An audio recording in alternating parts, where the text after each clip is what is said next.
Judge Lott, I want to try and read this. It's a little long, but Judge Lott sent a Subscribe Star super chat.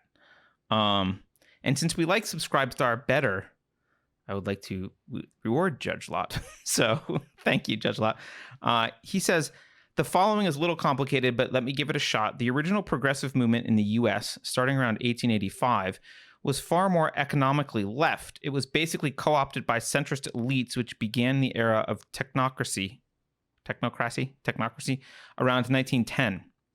So instead of actual socialism, we live in a top-down, highly managerial oligarchy. Socialists said capitalism is dangerous. We have to do something.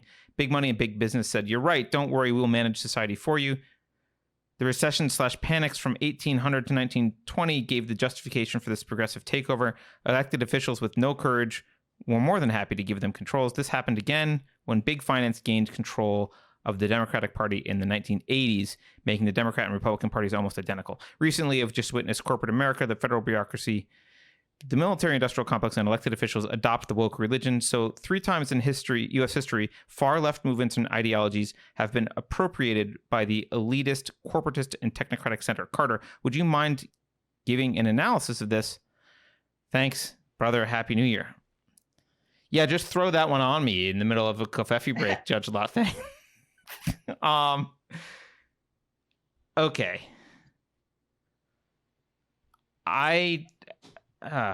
Where do I start? I don't know what leftism means, and I don't know what progressivism means. So that sounds like a cop-out, but to me, the leftist and progressive movements have always used bad,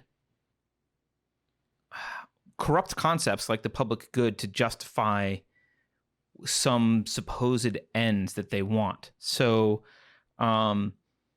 they have never been about individual rights and liberty, ever. So to complain that it's not socialism and it was taken over by corporate interests or an oligarchy, while that's true, I agree, we do live in somewhat of an oligarchy. I mean, just frankly, just the Federal Reserve makes that true. While I agree with that, I don't think that there's another outcome. That's socialists believe that there's this utopia where you'll never have those interests, and somehow the public good is somehow some meaningful thing, and we'll all work together. I don't know, on a labor farm somewhere. I don't know what they want, but that it always involves central planning. It always involves some people with more power than others. It never looks at people as individuals. It always presupposes the supremacy of the state and the supremacy of the collective over the individual. So fundamentally, they are collectivists, and they're painting a socialist utopia picture, saying that collectivism will lead to this thing, and instead it leads to the inevitable oligarchy that we have. If you have a system that incentivizes bad behavior, then the worst behaving person rises to the top over time. That's what happens. So we have a system where, and that philosophical system of progressivism allows the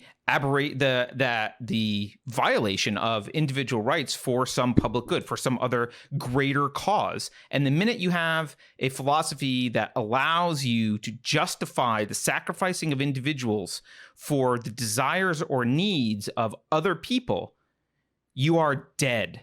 The end will always come out the way that we're seeing it now. It will always come out in some form of dystopia. I have authoritarian dystopia, and it comes in lots of different forms. It can be the Soviet Union, it can be China, it can be Nazi Germany, but it comes out, and all of it comes out through the moral justification of sacrificing individuals for some greater good. And that's the true evil. That is the true evil. And leftists and progressives have never been against that evil, because that is what they want. That's their justification for their utopia. It's just that their utopia, once you open the Pandora's box for that justification, their utopia never happens because it leads to a whole bunch of other problems. I hope that was a decent off-the-cuff analysis, but I'm not sure.